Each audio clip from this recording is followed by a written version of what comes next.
नमस्कार दोस्तों, echoes of night पे आप सबका स्वागत है। आज हम बात करने वाले हैं ऐसे टॉपिक पे जो बहुत ज़्यादा कंट्रोवर्शियल है और सोशल मीडिया पे भी बहुत ज़्यादा चर्चे में है। जी हाँ, आज हम बात करने वाले हैं ध्रुव राठी और मोदी गवर्नमेंट के बीच की केमिस्ट्री पर। बट वैसी केमिस्ट्री नहीं जैसा आप सोच रहे हो। बट मुझे क्या पता आप क्या सोच रहे हो, क्योंकि ये वैसी केमिस्ट्री हो भी तो सकती है, लव एंड हेट रिलेशनशिप। क्योंकि इसमें एक समय पर प्यार भी देखने मिला था, जिसे हम एक छोटी सी लव स्टोरी भी बोल सकते हैं। बट फिर क्या हुआ? इस केमिस्ट्री के पीछे की मिस्ट्री क्या है, कौन सही है और कौन गलत, और इससे हमारा यानी कि आम जनता का क्या लेना देना, इन सब पे विस्तार से बात करेंगे। तो वीडियो के एंड तक जरूर बने रहिएगा, क्योंकि इस वीडियो का एंड आपके सोचने के तरीके का एक नया स्टार्ट होने वाला है। तो चलिए शुरू करते हैं। सबसे पहले बात करेंगे कि आखिर ये टसल है क्यों। तो ध्रुव राठी एक वेल नोन यूट्यूबर और सोशल मीडिया इन्फ्लुएंसर है, जो अपने क्रिटिकल थिंकिंग और यूनिक व्यू पॉइंट के लिए काफ़ी मशहूर है। इन्होंने मोदी सरकार की काफ़ी सारी पॉलिसीज़ पे सवाल उठाए हैं। मोदी सरकार की पॉलिसीज़ जैसे demonetisation, GST implementation, CAA, NRC, Rafale deal और बहुत सारी, मतलब सारी ही, जिनका ध्रुव ने काफ़ी ज़्यादा क्रिटिसिज्म किया है। उन्होंने अपने वीडियोज़ में मोदी गवर्नमेंट को डिक्टेटर भी बताया है। ध्रुव राठी अपने ओपिनियंस को काफ़ी स्ट्रांगली और बेझिझक तरीके से रखते हैं। बट क्या यह तरीका और उनके कंटेंट सही होते हैं? क्या वो हमेशा सच और अनबायस्ड ओपिनियन रखते हैं? तो इसका आंसर है नहीं, क्योंकि बहुत बारी इनकी वीडियोस में भड़ास और पर्सनल अटैक्स देखने को मिला है। शुरू में ये एक कंस्ट्रक्टिव क्रिटिसिज्म था, बट धीरे धीरे ये एक ओपन कन्फ्रंटेशन में बदल गया। और ऐसा ये सिर्फ मोदी गवर्नमेंट के साथ ही क्यों करते हैं? अगर आप ये सोच रहे हो कि जब से इन्होंने यूट्यूब की करियर स्टार्ट की है तब से क्योंकि मोदी सरकार ही सेंटर में रही है, तो ये गलत है। क्योंकि इनकी सारी वीडियोस, सारी नहीं एटलीस्ट मैक्सिमम वीडियोस में इन्होंने सिर्फ मोदी गवर्नमेंट को ब्लेम किया है और इशूज वही स्टेट के दिखाए हैं जहां बीजेपी रूल करती है। बट इंडिया में और भी इतने सारे स्टेट्स हैं जहां कोई और पार्टी रूल करती है, वहां भी इतने सारे इशूज होते हैं। बट उन पे कभी भी ध्रुव राठी ने कोई स्ट्रॉन्ग वीडियोस नहीं बनाए, ना कोई ऐसी स्ट्रॉन्ग वीडियो की सीरीज निकाली है। बट हटाइए इन बातों को। मेरा कहने का मतलब ये है कि ये बाकी गवर्नमेंट जैसे कांग्रेस, आप और दूसरी रीजनल पार्टीज के ऊपर वीडियोस क्यों नहीं बनाते, उनके इशूज को क्यों एक्सपोज नहीं करते। ये खुद में एक सोचने वाली बात है। इनका आप आईटी सेल में काम करने की बात हो या इनके आपके लिए गाने लिखने वाली बात, और ये बातें कितनी सही हैं कितनी गलत है, इनसे हमारा कोई लेना देना नहीं। इनके स्ट्रॉन्ग पर्सनल कलेक्शन वैसे पॉलिटिकल लोगों से भी हैं जो दूसरे पार्टी के सपोर्टर हैं और एंटी मोदी गवर्नमेंट का अहम हिस्सा भी। कहीं ये इनके फेमस होने का आउटकम तो नहीं। और वैसे भी ये वीडियो हमने ध्रुव राठी को सही या गलत ठहराने के लिए नहीं बनाया, इसलिए हम इस डायरेक्शन में ज़्यादा बातें नहीं करेंगे। बट ये बातें ये तो जरूर प्रूव करती हैं कि इनके व्यू पॉइंट हमेशा अनबायस्ड नहीं होते। मैंने इनकी बहुत सारी वीडियोस देखी जहाँ पे इन्होंने मोदी गवर्नमेंट और इनकी अलायंस को गलत ठहराया है। तो मैंने थोड़ा और रिसर्च किया कि शायद इन्होंने वैसी वीडियोस भी बनाए होंगे जहाँ पे ये अपोजिशन के लीडर्स के बारे में बताए, लोगों को गाइड करते हो कि हाँ कौन कैसा है, किसको हमें इलेक्ट करना है, किसे नहीं करना है। बट मुझे ऐसा कुछ देखने नहीं मिला तो बस ये कि मोदी से देश को कैसे खतरा है और मोदी को कैसे हटाया जाए। अब बात करते हैं मोदी सरकार की, जिनका अपना एक स्टैंस है।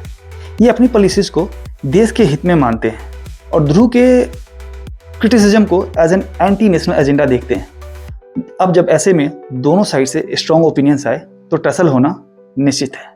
मैं ये नहीं कहूँगा कि एक सरकार जो भी फैसले लेती है वो हमेशा सही ही होते हैं। कुछ डिसीजन सही और कुछ गलत होते हैं। सेम इस सरकार के केस में भी है। जैसे कि नोटबंदी का डिसीजन जो 8 नवंबर 2016 को इम्प्लीमेंट किया गया था। इस डिसीजन ने मिडिल क्लास बिजनेसमैन के खटिए खड़े कर दिए थे और जब तक वो इससे बाहर निकलते, जुलाई 1, 2017 में जीएसटी इम्प्लीमेंटेशन ने इनके कमर ही तोड़ दिए। नोटबंदी एक बहुत ही बड़ी फेलियर साबित हुई।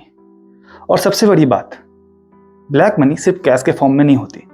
तो इस केस में नोटबंदी बिल्कुल ही बेअसर साबित हुई। So all in all implementation and planning दोनों ही वीक थी। अगर पॉजिटिव साइड देखें तो नोटबंदी से डिजिटल ट्रांजैक्शन में काफ़ी इजाफा देखने मिला था। बट जो इसका मेन मकसद था वो पूरा नहीं हुआ। वो कहते हैं ना, आमदनी अठन्नी खर्चा रुपया, कुछ ऐसा ही इस केस में भी देखने मिला। तो जहां हम गलत डिसीजन के लिए सरकार को क्रिटिसाइज करते हैं, वहीं सही चीज़ों को एक्नॉलेज भी करना चाहिए। जैसे कि Beti Bachao Beti Padhao, make in India and स्वच्छ भारत। सो एज ए आम जनता हमें ना तो एंटी होके अपने व्यूज़ बनाने हैं, ना ही प्रो होके। हमारी भलाई इसी में है कि हम सारी तरफ के व्यूज़ पॉइंट को देखें, मूल्यांकन करें और फिर अपना एक व्यू पॉइंट बनाएं और किसी भी एक कैंप का हिस्सा ना बने। सरकार की पॉलिसीज और इनके नए नियमों पे क्वेश्चन उठाना और इन पे डिस्कशन करना डेमोक्रेसी के लिए अच्छा है। बट इस टॉपिक का सोशल मीडिया पे इम्पैक्ट इतना ज़्यादा है कि ये एक हेल्दी डिबेट से बहुत दूर जा चुकी है, जिसके काफ़ी निगेटिव कंसिक्वेंसेस देखने मिले। पर्सनल अटैक्स बढ़ गए हैं, ट्रोलिंग भी बढ़ गई हैं। ये चीज़ें सोसाइटी को डिवाइड करती हैं, जो डेमोक्रेसी के लिए अच्छा नहीं है। एक तरफ अवेयरनेस बढ़ रही है तो दूसरी तरफ लोग बायस्ड ओपिनियंस एंड कैंप में बढ़ रहे हैं। तो क्या ये सब सही है? क्रिटिसिज्म डेमोक्रेसी का एक इसेंशियल पार्ट है। बिना क्रिटिसिज्म अकाउंटेबिलिटी एंड ट्रांसपेरेंसी कैसे आएगी? ध्रुव जैसे लोग जब सरकार के डिसीजंस पे सवाल उठाते हैं तो सरकार को भी अपने डिसीजंस का जस्टिफिकेशन देना पड़ता है। लेकिन constructive criticism and destructive word of speech के बीच में बैलेंस होना जरूरी है। जब क्रिटिसिज्म फैक्ट्स और लॉजिक पे बेस्ड हो तो वो अच्छा है, लेकिन जब वो पर्सनल अटैक्स और ट्रोलिंग होने लगे तो वो डेमोक्रेसी को नुकसान पहुंचाती है। हम सबको एक रिस्पॉन्सिबल सिटीजन की तरह एक्ट करना चाहिए, जहां हमको कंस्ट्रक्टिव क्रिटिसिज्म एंड डिबेट को प्रमोट करना चाहिए। अब सवाल आता है, कौन सही है? ये एक ट्रिकी क्वेश्चन है। ध्रुव राठी के क्रिटिसिज्म में काफ़ी वैलिड पॉइंट्स होते हैं। उन्होंने फैक्चुअल एनालिसिस किया है और जेन्युइन इश्यूज को हाईलाइट भी किया है, लेकिन बहुत सारी चीज़ें में उनका टोन थोड़ा हार्श लगता है और पर्सनल अटैक्स भी लगता है। कुछ चीज़ें अननेसेसरी और बेबुनियादी भी लगती है। दूसरी तरफ मोदी गवर्नमेंट के रिफॉर्म्स और पॉलिसीज के अपने ऑब्जेक्टिव्स हैं, जो उन्होंने देश के डेवलपमेंट और ग्रोथ के लिए बनाए हैं। लेकिन ट्रांसपेरेंसी और अकाउंटेबिलिटी भी इक्वली इंपॉर्टेंट है। और सबसे जरूरी ये है कि हम as a viewers critical thinking को अपनाएं, दोनों साइड्स को देखें और अपनी खुद की एक राय बनाएं। तो दोस्तों, ये था हमारा एक छोटा सा वीडियो ध्रुव राठी और मोदी गवर्नमेंट के बीच की कॉन्फ्लिक्ट के ऊपर।